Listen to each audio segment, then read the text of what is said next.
ایک بادشاہ کو جنگل میں سفر کرتے ایک سانپ نے ڈس لیا۔ شاہی طبیب اپنی تمام تر کوششوں کے باوجود زہر کو جب بادشاہ کے جسم میں پھیلنے سے نہ روک پایا تو زاروں کی طرح رونے لگا۔ اتنے میں ایک درویش سا شخص وہاں آیا۔ بادشاہ کو زہر کے درد سے تڑپتے دیکھا تو بادشاہ کی ٹانگ پر جہاں سانپ نے کاٹا تھا تھوک دیا اور بھاگ گیا۔ بادشاہ کے سارے ساتھی بادشاہ کی فکر میں تھے، اس لیے دیوانے کی اس حرکت پر کوئی بھی درویش کے پیچھے اسے گرفتار کرنے نہ گیا۔ شاہی طبیب نے تھوک صاف کرنے کے لیے ایک رومال پکڑا اور بادشاہ کی زہر سے نیلی ہوتی ٹانگ پر سے تھوک صاف کرنے لگا، مگر پھر حیران ہوتے ہوئے رک گیا اور اس نے انگلی سے تھوک کو سانپ کے ڈسے پر اچھی طرح مل دیا، جس سے فوراً ہی زہر کا اثر زائل ہو گیا۔ بادشاہ ہوش میں آئے اور جب انہیں درویش کے تھوک کے قصے کا پتہ چلا تو بادشاہ نے فوراً حکم دیا کہ اس درویش کو فوراً ڈھونڈ کر حاضر کیا جائے۔ سپاہی چاروں طرف پھیل گئے اور تھوڑی ہی دیر میں درویش کو ایک درخت کے نیچے جا لیا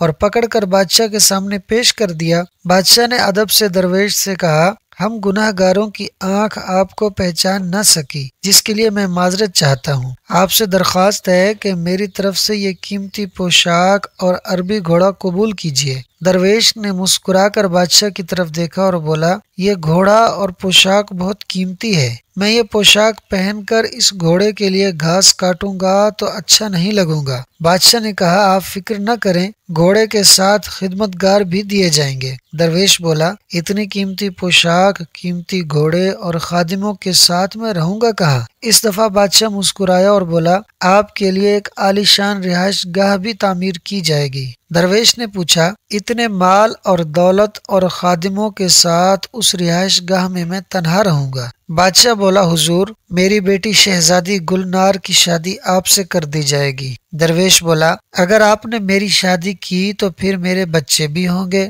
بادشاہ نے جواب دیا، بالکل ہوں گے، ہماری دعا ہے کہ آپ کو کثیر اولاد ملے۔ درویش بولا، اگر ان بچوں میں سے کسی بچے کو خدا نہ خواستہ کچھ ہو گیا تو پھر رونا کس کو پڑے گا؟ بادشاہ نے جواب دیا، حضور، اگر خدا نہ خواستہ ایسا ہوا تو رونا تو پھر آپ کو ہی پڑے گا۔ درویش مسکرا کر بولا، اگر یہ سارا کچھ لے کر مجھے رونا ہی پڑے گا تو بادشاہ سلامت، آپ اپنا گھوڑا اور قیمتی لباس واپس لے لیں، میں اپنی درویشی میں خوش ہوں۔ دل اسی سے لگاؤ جس نے دل بنایا ہے، دنیا سے لگاؤ گے تو آنسو ہی ملیں گے۔ سچ ہے دوستو، اللہ پاک کے سوا جس چیز سے بھی انسان دل لگاتا ہے اور اس میں اللہ کو راضی کرنے کی نیت نہیں ہوتی تو آخر میں انسان کے ہاتھ رونا ہی رہ جاتا ہے۔ اللہ پاک ہمیں اپنی محبت نصیب فرمائے، آمین۔ دوستو، ویڈیو اچھی لگی ہو تو لائک اور شیئر کر دیں اور فاز سنو یوٹیوب چینل کو سبسکرائب کر دیں۔ شکریہ۔